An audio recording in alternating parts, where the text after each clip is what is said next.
Nagsasagawa ng reach out operations ang DSWD sa Quezon City. May unang balita live si James Agustin. James! Igan, 6 na pamilya katumbas ng 9 na individual yung nasagip ng DSWD sa kanilang reach out operation ngayong umaga. Dito po yan sa Nia Road sa Quezon City. At maaga nga pong nagsagawa ng pag-abot program na pinangunahan ni DSWD Secretary Rex Gatchalian. Inabutan ng mga social worker yung mga pamilya na natutulog sa bangketa. Mayroong mag-anak na halos 1 taon na naninirahan sa makeshift tent dahil daw nasunugan sila. Mayroon din mag-ina na nabiktima raw ng pagbaha. Kinausap sila ng personal ni Secretary Gatchalian para mapakiusapan na sumama. Mula naman rito, idadalhin sila sa processing facility ng DSWD para mabigyan ng tulong at maiproseso. At ngayong umaga po, kasama natin si DSWD Secretary Rex Gatchalian para bigyan pa po tayo ng karagdagang detalye kaugnay po dito sa programa na ito. Sec, good morning po. Welcome po sa Unang Balita. Magandang umaga sa lahat ng nanonood at nakikinig sa inyong programa. Thank you for having me. We have seen, Secretary, po yung mga pamilya na nasa gilid ng kalsada po. Gaano ka-importante po na nasasagip sila ng DSWD sa reach out operation? Nabanggit nyo kanina, araw-araw po pala ito ginagawa ng ahensya. Tama, simula 2023 nung sumali ako sa departamento, isa sa mandato ng ating mahal na Pangulo ay masigurado na walang pamilyang Pilipino na naiiwan. Lahat dapat natutulungan ng DSWD at primary dyan yung mga pamilyang nasa lansangan kasi sabi ko nga kung may mahirap na pamilyang Pilipino, sila na siguro yung pinakamahirap na pamilyang Pilipino. So itong reach out operation, araw-araw to ginagawa mula 2023, 24/7, 3 beses sa isang araw, mahigit sa 100 na social workers natin na nag-iikot sa buong Metro Manila para mag-reach out, kumbinsihin ang mga pamilyang nakatira sa lansangan na sumama sa amin para mailagay muna namin sa temporary shelter natin. May karagdagan tanong lamang po si Igan mula sa studio. Secretary, Igan? Secretary Rex Gatchalian, magandang umaga po. Igan, magandang umaga rin sa lahat ng nanonood at nakikinig sa inyong programa. Thank you for having me.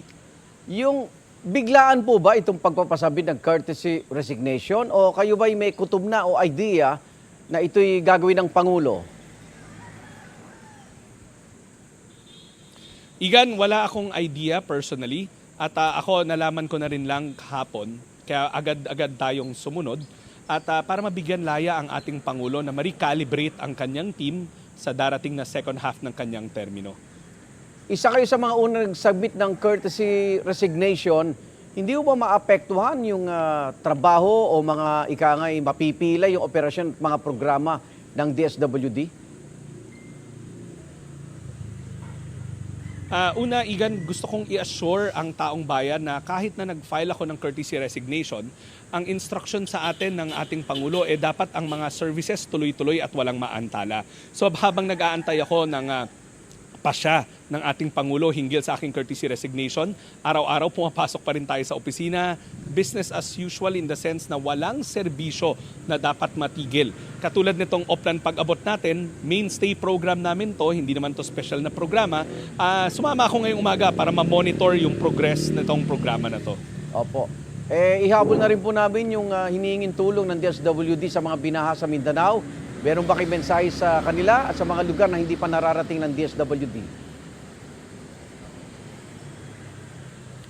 Igan, sa lahat ng mga kababayan natin na nakikinig, nanonood sa programa na to, kung kayo ay nangangailangan ng anumang klaseng tulong medikal, tulong para sa burial assistance, para makauwi sa inyong mga probinsya, wag ho kayong mag-aatubiling pumunta sa kahit saan namin na DSWD offices namin. Nakabukas yan para sa inyo.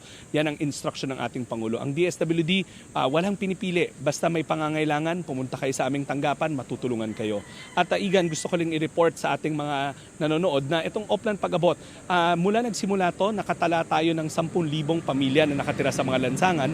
Kalahati niyan, o mga 5,000 na ang sumama ng kusang loob sa DSWD na ibalik namin sila sa kanilang mga komunidad na bigyan ng panibagong pangsimula. Yung kalahating 5,000, tuloy-tuloy pa rin ang aming pagkumbinsi para mailisan sila mula sa mga lansangan.